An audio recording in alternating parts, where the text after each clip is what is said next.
লালন শাহ সেতু কুষ্টিয়া জেলা থেকে ৩১ কিলোমিটার দূরে হার্ডিঞ্জ ব্রিজের পাশেই পদ্মা নদীর উপর কুষ্টিয়া ও পাবনা জেলাকে সংযোগকারী লালন শাহ সেতু অবস্থিত, যার উপর দিয়ে এখন আমরা যাচ্ছি।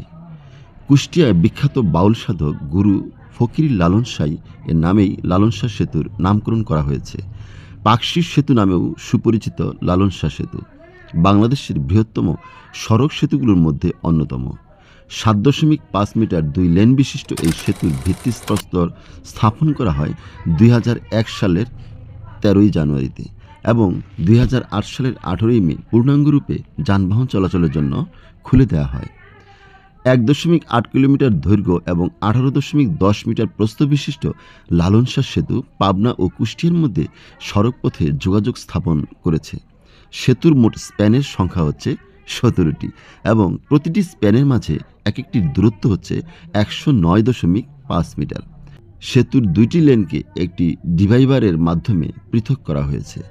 লালন শাহ সেতু বাংলাদেশের দক্ষিণ পশ্চিমাঞ্চলের সাথে উত্তর পশ্চিমাঞ্চলের যোগাযোগ ব্যবস্থা উন্নয়নের পাশাপাশি অর্থনৈতিক ও পরিবহন ব্যবস্থায় অবদান রেখে চলেছে। এই মুহূর্তে ভিডিও ফুটেজটি যে ব্রিজের উপর দিয়ে ধারণ করা হচ্ছে, ঠিক সেখানে আপনি দেখতে পারবেন ফুটেজে একটি লাল রঙের ব্রিজ কিন্তু অদূরে দেখা যাচ্ছে। এটি হচ্ছে বাংলাদেশের সবচেয়ে দীর্ঘতম এবং প্রাচীনতম রেল সেতু হার্ডিং ব্রিজ। হার্ডিং ব্রিজ আসলে কি শব্দটি সঠিক হলো? না, এটির নাম হচ্ছে আসলে হার্ডিঞ্জ ব্রিজ। হার্ডিঞ্জ ব্রিজ এই নামটি ঠিক কোথা থেকে আসলো, চলুন কিছু বিস্তারিত তথ্য জেনে নিই। হার্ডিঞ্জ ব্রিজ বাংলাদেশের পাবনা জেলার ঈশ্বরদী উপজেলার পাকশী থেকে কুষ্টিয়া জেলার ভেড়ামারা উপজেলা পর্যন্ত যুক্তকারী একটি রেল সেতু। এটি বাংলাদেশের সবচেয়ে দীর্ঘতম রেল সেতু হিসেবে পরিচিত। পাবনা জেলার পাকশী রেল স্টেশনের দক্ষিণে পদ্মা নদীর উপর এই সেতুটি অবস্থিত। এই সেতুর নির্মাণকাল ১৯০৯ থেকে ১৯১৫ সাল।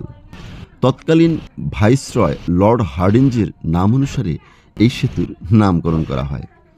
আশ্চর্য বিষয় হচ্ছে, হার্ডিঞ্জ ব্রিজের দৈর্ঘ্য ১৭৯৮.৩২ মিটার বা ৫৮৯৪ ফুট অথবা ১.৮ কিলোমিটার।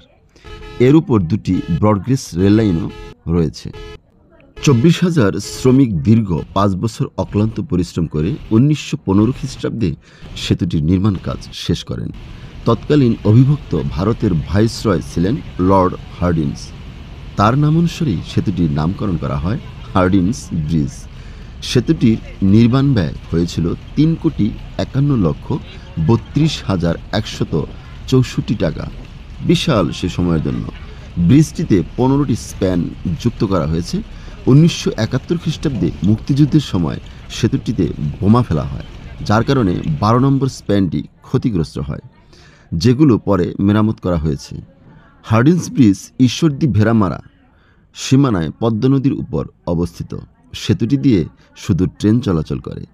বাংলাদেশ রেলওয়ে সেতুটির রক্ষণাবেক্ষণ ও নিরাপত্তার দায়িত্বে রয়েছে।